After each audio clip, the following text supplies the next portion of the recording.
Morning, guys. Welcome back to the casa. Um, so, well, morning for me. It's actually probably about 5, maybe 5:30 in the afternoon here. Um, I was up all night last night. I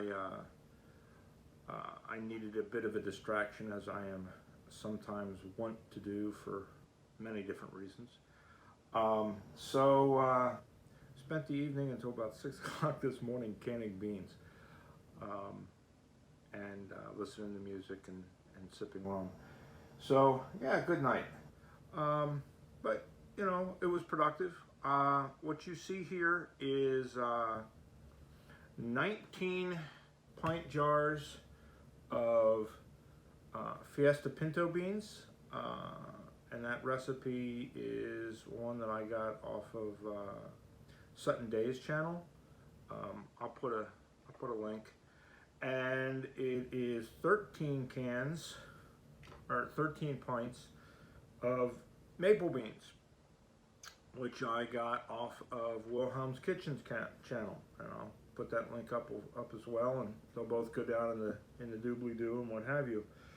But I just figured I'd share a couple of things. One, links to their recipes to go check them out. Two, again, like I mentioned at one time, you don't see a lot of videos after the fact. You don't see what the stuff tastes like, etc., etc. It comes out. You see the recipes, you see people can the stuff, but you're kind of left to your own devices to determine what's good, what's not good. Now, I will tell you, both of these recipes are good. I like them both. I had them for breakfast this afternoon. But I wanted to touch on that. The other thing I wanted to touch on is lid shortage. And the reason I want to touch on that is I did some experimenting last night. That I ordered some off-brand lids, and I wanted to kind of go into what I figured out or found out with that.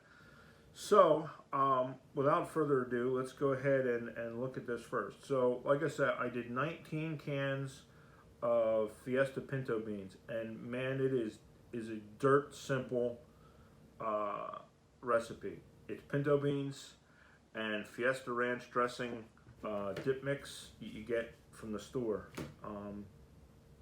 you put that together, you can it, and it's pretty good. Now, I did 2 packs of the dip mix, and I was able to get 18 and about 3/4 jars worth of spices from that. So I kind of divvied up a little bit, and they're all about the same at this point.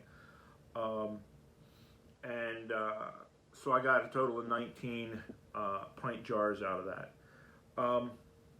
So here is those beans. I took them out of the can and heated them up a little bit in the microwave. But yeah, they turned out real good.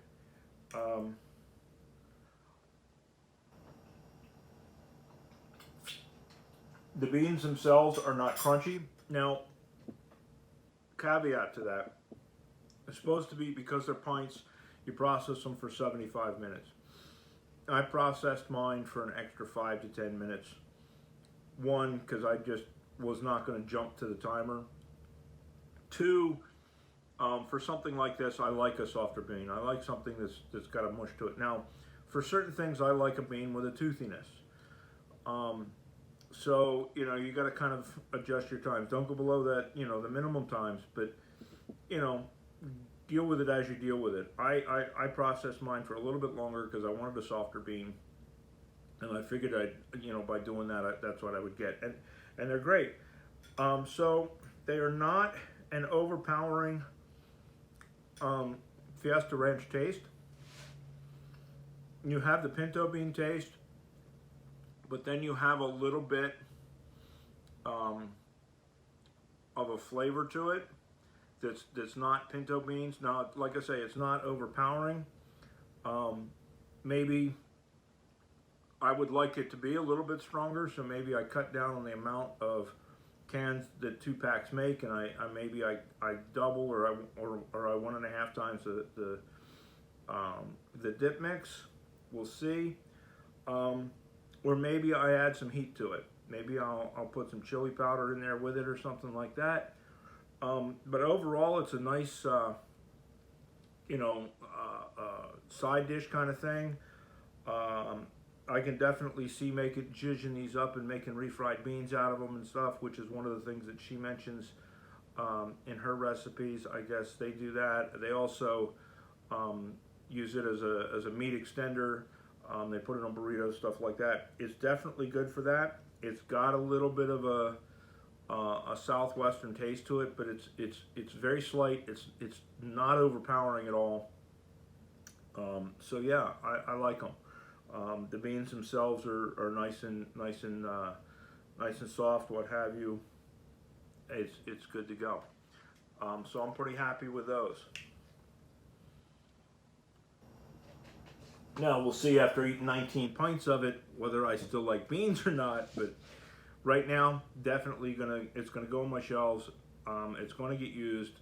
It's gonna be something I'm gonna make again, and I'll probably play around with the recipe a little bit to add some heat to it or something like that. But I definitely recommend it. So now, next is maple beans. Like I said, I got these off of Wilhelm's Kitchen. I did change her recipe up a little bit.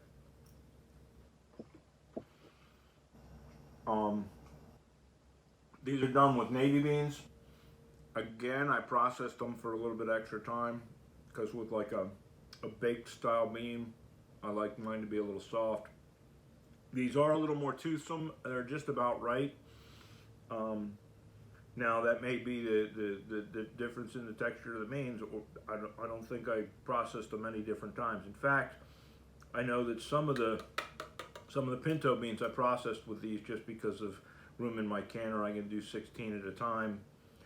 This actually worked out to 32 jars, so that worked out to 2 loads, just perfect. One of the things I did do is I added a little bit of Worcestershire sauce. I'm gonna say probably a quarter of a cup, maybe. I don't know. I poured it out of the jar, and I just added it to taste. And that little bit just kind of zhuzhed it up a little bit more. The other thing is that I did is I baked some bacon in the oven until it was, mostly done, and then I added pieces of bacon to each of my jars. I like my pork and beans and stuff when you get it to have a little bit of bacon in it. So I tried that and I put some bacon in there. Now, it basically cooked down to just the meaty parts. I don't know if you can see. Bring this over. So here's that. That's a piece of bacon sitting there on top. Oh, I lost it. But some of the bacon is still in there. And again, it's a really good recipe. It's got a nice maple flavor to it. But nice mix of spices. It's sweet. It's not a hot kind of thing. Reminds me of basically maple baked beans. I'm real happy with it. So I got out of the recipe she gives, she estimated, I think it was 15 jars. I ended up getting 13. Now that may be because when I cooked the sauce, I cooked it down a little bit too much or something. You can kind of divide it out to the jars and then add a bit of hot water to kind of to stretch that a little bit and make the 15 or however many jars you want. But I'm real happy with it. It turned out real good. So these are both going to go on the shelf. They are both going to get used. With summer coming especially, I know the maple beans are going to get used with barbecue and stuff like that. So the next thing that I wanted to kind of touch on is lid shortage. Now, as you can see, let me grab this over here real quick. There's a couple of these lids in here that are not the same as the ball lids. They are, because they're an off-brand. Got them off of Amazon. I'll include the link and what have you to them. Now, no, they're not ball lids. They are a Chinese lid, what have you. I'm not going to go into the whole made in the USA, made in China debate, other than to say this. A, Ball lids are not made by the Ball company. Ball is a trademark brand name, and it has changed hands in the past and what have you. Yes, they are made in the USA. Yes, I think they are a better lid. They're sturdier, they're thicker, what have you. China, you know, you get things that are done cheaper, they're mass produced, what have you. So, you know, maybe the quality's not there. That being said, anybody that thinks that everything you buy that says made in the USA is made in the USA is lying to themselves. Because, you know, Russia, America, all same. It's all made in Taiwan, right? As our favorite Russian says. And that's the truth. A lot of things that say made in the USA, yes, they're made here. They're assembled here, but the parts don't come from here. So, you know, not everything you say that you buy that says made in the USA is actually made in the USA. That being said, I understand, you know, why some people avoid Chinese stuff and what have you. The quality of a lot of it is questionable. Now, with these lids, if you look at the reviews, a lot of people have problems with these lids bending. And I don't know if you can see here, you'll see that it deformed here and it deformed here. And this one that I opened, because there were two of them, and the reason some did and some didn't, I'll get to in a second. It's because I did them in two different batches. Now you can see this lid deformed as well, but they deformed outward on pressure, and they deformed outward on pressure when they were heating up. Now this particular brand, a lot of people have said that some of the ones they get don't have enough of the rubber around them, what have you. That's pretty much, as near as I can tell. I mean, I'm no chemical expert and what have you, but it's the same. This is a ball. This is the Chinese one. It's the same amount of material. It looks like the same material to me for the most part. I did get a good seal on all of these. Where the problem came in is we are used to taking these lids and you putting them on and doing them finger tight, right? And everybody's perception of finger tight is a little different. Now, what I found with these lids, because they are cheaper, they are a little thinner, they don't stand up to pressure as well. So if I crank this lid down a little too much, yes, pressure is going to come out of the can, but not enough, and it's going to deform these lids.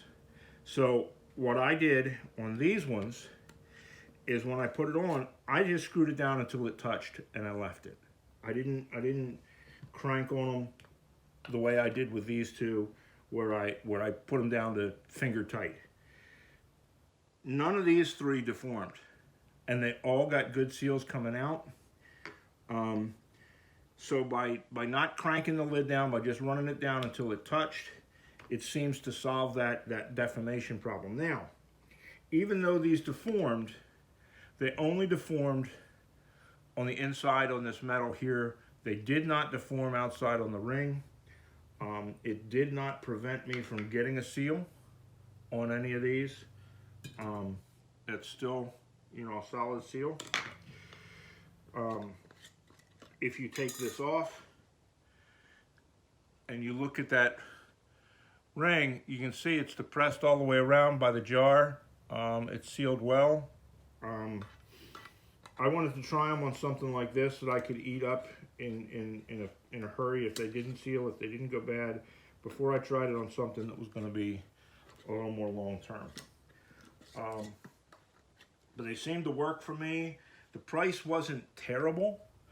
I will put a link down in the description as to which vendor I got. There's a lot of them on Amazon. I'm gonna order some more. The ones I got came in boxes of 25, and you know, they came in a box. They were packaged. I've gotten some out of here, but they were packaged decent. You know, it is labeled, says made in China, wide mouth canning jars, etc. They weren't a bad price. They came pretty quickly, and they seemed to work.